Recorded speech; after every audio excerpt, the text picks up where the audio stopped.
Kom ons bid net saam.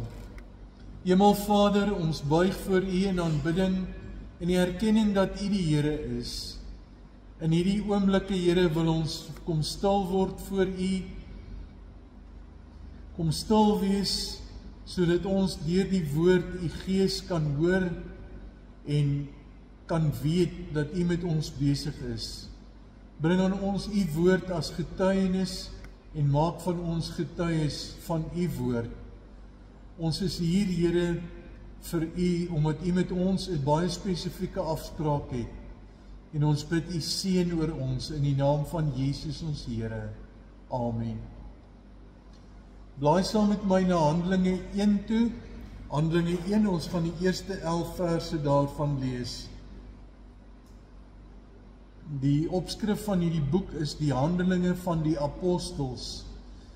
Die eerste gedeelte se opskrif, die belofte van die Heilige Gees, en die tweede een is Jesus se hemelvaart.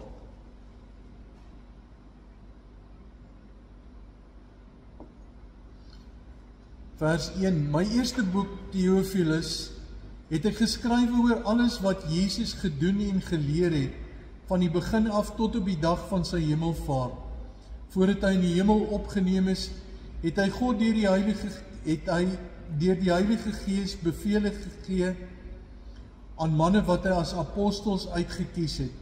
Na sy dood het hy aan hulle met baie onbetwisbare bewyse ook getoon dat hy lewe. In die loop van 40 dae het hy by verskeie geleenthede aan hulle verskyn en met hulle oor die dinge van die koninkryk van God gepraat. Terwyl hulle 'n keer saam aan tafel was, het hy hulle beveel: moenie van Jerusalem af weggaan nie, maar bly wag op die gawe wat die Vader beloof het, soos julle van my gehoor het. Johannes het wel met water gedoop, maar julle sal binne 'n paar dae met die Heilige Gees gedoop word.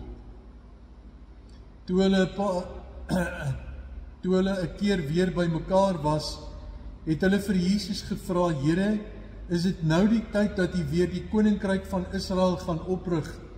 Hy het hulle geantwoord: dit is nie vir julle om die tyd en die omstandighede te weet wat die Vader in sy eie mag bepaal het nie.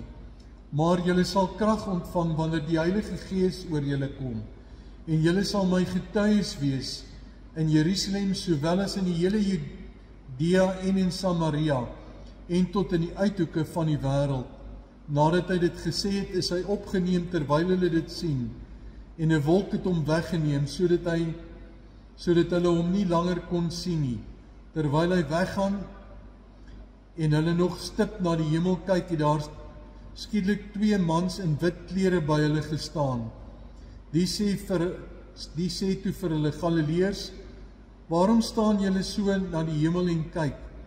Hierdie Jesus wat van julle af na die hemel toe opgeneem is, sal net so terugkom, soos julle hom na die hemel toe sien opgaan het. Lees tot daartoe. Nou, as 'n mens na hierdie gedeelte kyk, dan lees 'n mens dat Lukas was 'n feite mens gewees. Lukas het gehou van feite. Hy skryf vir sy vriend Theophilus. Hy sê vir hom: weet jy wat? Ek het alles noukeurig nagegaan en stuk vir stuk dit neergeskryf, sodat jy kan weet wat die waarheid is. Sodat jy kan weet wat waar is. Ons is in die tyd na die opstanding van Jesus, waar hy oor 40 dae met onbetwisbare bewyse getoon het dat hy uit die dood uit opgestaan het. Dit is feite wat gebeur het. Dit is feite waarby 'n mens nie kan verbykom nie. Lukas het dit so beskryf vir Theophilus en hy het vir hom gesê: dit is wat gebeur het, dit is wat Jesus geleer het en dit is waaroor dit gaan. Nou, ek weet nie hoe 'n feitelike mens jy is nie, maar ek wil vir jou vra om tog te kyk na die feite van jou eie lewe. Wat is die feite van jou verhouding met die Here? Staan jy werklik in 'n verhouding met die Here? Is daar 'n diepte daarin wat vir jou uitstaan, waarna jy kan opkyk en sê: maar dit is wie ek is as Christen. Dit het op daardie stadium van my lewe gebeur. dit het op hierdie stadium van my lewe gebeur, dit het op hierdie stadium van my lewe gebeur, en dit is waar ek nou staan. Dit help nie, ek sê vir jou, dat 59 jaar terug, het ek my hart vir die Here gegee in 'n kerk in Nelspruit nie, maar waar staan ek nou? En dit is die punt waaroor dit gaan. Waar staan jy nou in jou verhouding met die Here? Wat is die feite wat deurgegee word? Wat is die goed wat jy kan van getuig, wat jy kan neerskryf, wat jy kan neerpen? Wat het lank terug gebeur? Wat het intussen tyd gebeur en wat is nou besig om in jou lewe te gebeur? Wat is die feite waaroor dit gaan? Dit is wat Lukas van praat. Hy praat van die feite van dit wat gebeur het, van hoe hierdie goed afgespeel het en hoe dit afgeloop het en waar dit nou staan. In Jesus wat gekom het, hoe hy mens geword het, hoe hy geleef het, hoe hy gepreek het, hoe hy gepraat het, hoe hy wonderwerke gedoen het, hoe hy verag is deur mense, hoe hy gevange geneem is, hoe hy gestraf is, hoe hy gekruisig is, hoe hy gesterf het en hoe hy opgestaan het uit die dood en aan sy disippels verskyn het. Nou met sy disippels praat hy, maar hulle was op hierdie stadium nie volwasse genoeg om te verstaan waaroor dit gaan nie. Hy wou met hulle praat oor die Heilige Gees, hy wou met hulle praat oor die dinge van die koninkryk, maar hulle was nie ryp daarvoor nie. Nou is die vraag wat ek en jy vir onsself moet vra, is ek en jy ryp om te hoor oor Jesus? Is ons ryp om te hoor oor die koninkryk? Nou toe hulle op 'n stadium by mekaar was, sê Jesus vir hulle, staan vas waar julle is. Julle moet eers leer oor wat die waarheid is. Julle moet die Heilige Gees ontvang as 'n gawe. Die Heilige Gees as 'n persoon wat by jou kom bly en jou inspireer en jou lei om werklik te kan getuig, om te kan praat, om jou lewe 'n vorm te gee. Maar hulle was nog nie by nie. Hulle was so besig met die politiek van die dag, dat hulle Jesus eintlik stil gemaak het en vir hom gesê het, Here, ons wil nou net iets weet. Ons het gelees van die Messias wat sou kom. En hierdie Messias sou ons verlos. En in die eerste plek eintlik verlos van die Romeinse druk. Nou gaan dit nou die tyd wees wat u gaan kom en polities ons gaan vrymaak. Nou is dit maklik om hierdie ouens te veroordeel en te sê, maar hulle koppe was nie op die regte plek nie. Hulle was nie reg ingestel nie. Maar as 'n mens mooi gaan lees daarso en mooi gaan kyk in jou eie lewe en ons kyk na die nuusmedia, dan moet ons eerlik vir mekaar 'n ding sê en is nie lekker om te hoor nie, maar ons moet dit vir mekaar sê. Die politiek van die dag speel vandag vir ons 'n groter rol as wat die kerk vir ons speel. Erken dit maar, want dit is waar. Wat het in hierdie afgelope paar dae gebeur in die wêreldnuus rakende Suid-Afrika? Wat is oor die hele wêreld uitgesaai oor Suid-Afrika? En dit raak ons. Dit vra vir ons 'n vraag. Dit vra vir ons die vraag, gaan dit vir ons tot voordeel wees of gaan dit vir ons tot nadeel wees? Asof ons vir die Here net wil vra, Here, hierdie goed wat gebeur het, hierdie video's wat gewys het, hierdie gesprekke wat plaasgevind het, hierdie onderhandelinge wat in Amerika gebeur het, gaan dit vir ons tot voordeel wees of gaan dit vir ons ergens in die stert kom byt? Hoe gaan dit werk? En weet jy, dan staan ek en jy op presies dieselfde plek as waar die disippels gestaan het. Ons staan op die plek waar ons 'n politieke vraag vir die Here vra. En vir die Here vra, Here, kom gryp nou in. Kom bring verandering, ons het dit nou nodig. En dan kom die Here en hy antwoord nie ja of nee nie. Jy sien, dis die dilemma.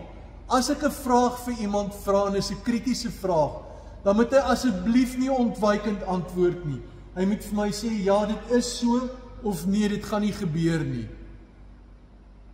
En dan kom Jesus Hy antwoord nie ontwykend nie, maar hy antwoord baie reguit in hart. Hy sê, dis nie vir julle om te weet nie. Of dit positief gaan gebeur en of dit nie positief nie gaan gebeur nie. Dis nie nou vir julle die tyd om dit te weet nie. En dit is nie op Hemelvaartsdag vir ons om te weet of hierdie gebeure in Amerika tot ons voordeel of tot ons nadeel sal wees nie. Dis nie waaroor dit gaan nie. Dis nie waaroor dit gaan nie. Dit gaan daaroor dat die Heilige Gees in volheid oor ons moet kom. Ons moet opnuut bewus wees dat ons leef in die tyd van die Heilige Gees. Die Heilige Gees wat binne in ons is, wat by ons is, wat ons inspireer en lei in hierdie tyd, in hierdie politieke situasie, in die omstandighede waar ons is. Kom die Heilige Gees en lei vir ons. En die werk van die Heilige Gees is nie om wonderwerke te doen nie, is nie om snaakse goed te laat gebeur nie. Die werking van die Heilige Gees en die kragtigste werking van die Heilige Gees is getuienis. Is die feite wie ek en jy is in my verhouding met die Here. Vandag gaan dit oor wie is jy? Wie is jy? Is jy 'n Christen? Is jy werklik 'n kind van die Here? Staan jy werklik in 'n verhouding met die Here? Of waaroor gaan dit vir jou? Jesus sê vir sy disippels, luister, die punt waaroor dit gaan, is dat julle my getuies moet wees.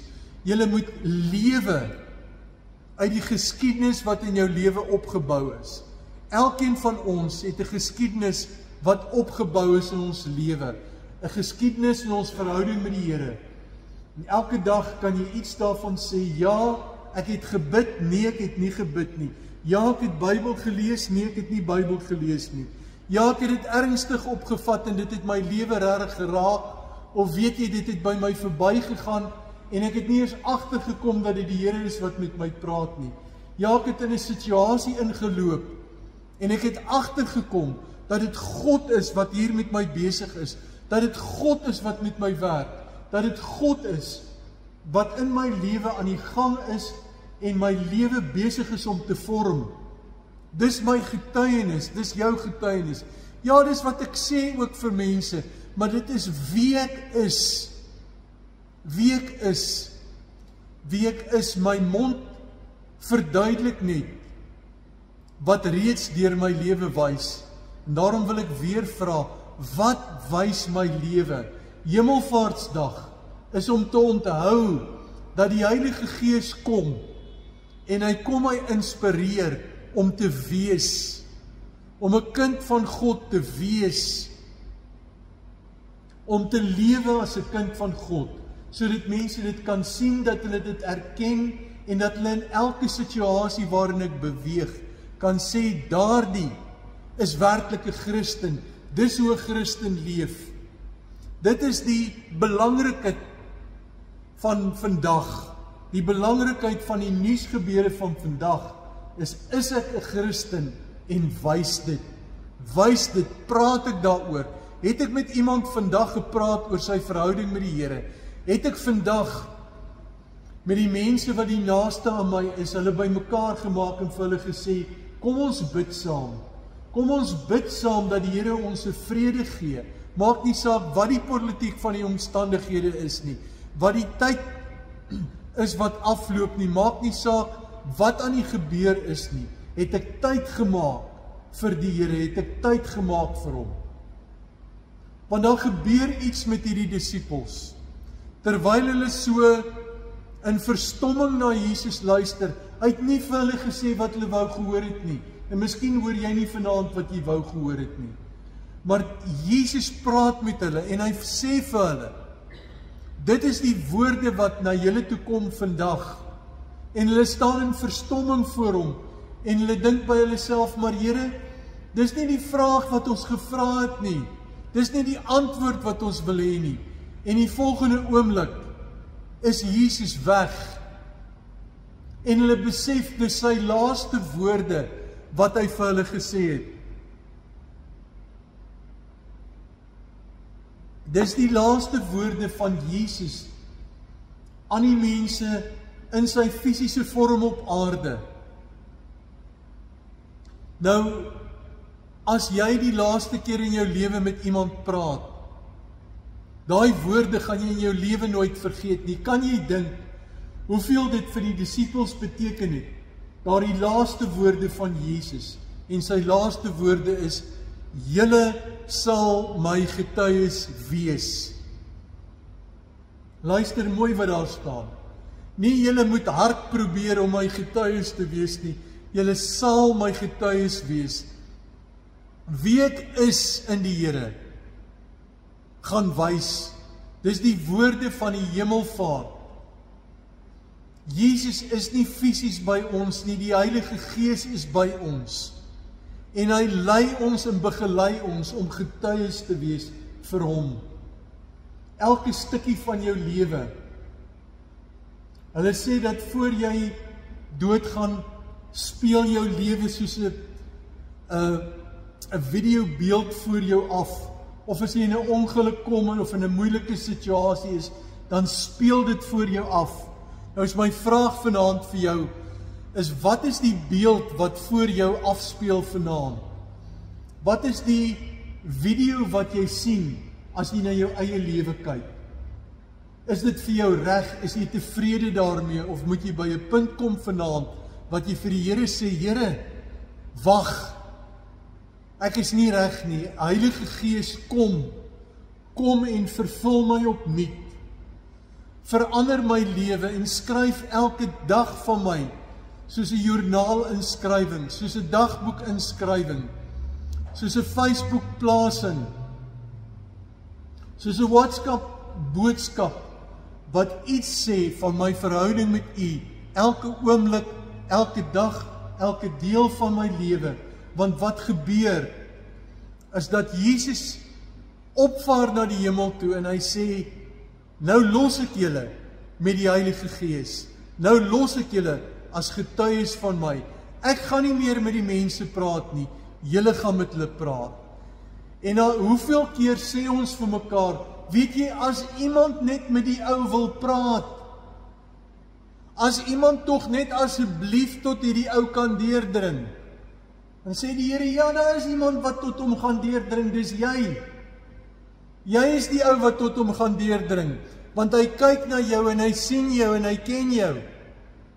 En jy is die een na wie hy uitreik. Jy is die een wat die Here wil gebruik. Mag die Here deur sy Heilige Gees van vandag af verder ons begelei en lei om sulke getuies van hom te wees, dat elke oomblik maar soos 'n video voor my kan afspeel en my antwoord daarop kan wees, amen, dankie Here Jesus, dankie vir dit wat U in my lewe ingebou het, dankie vir elke feit van my lewe, dankie vir elke oomblik van wat ek beleef het, dankie dat ek kan weet dat U God met my was en my geseën het. Kom ons loof hom daarvoor, in Jesus se naam, amen.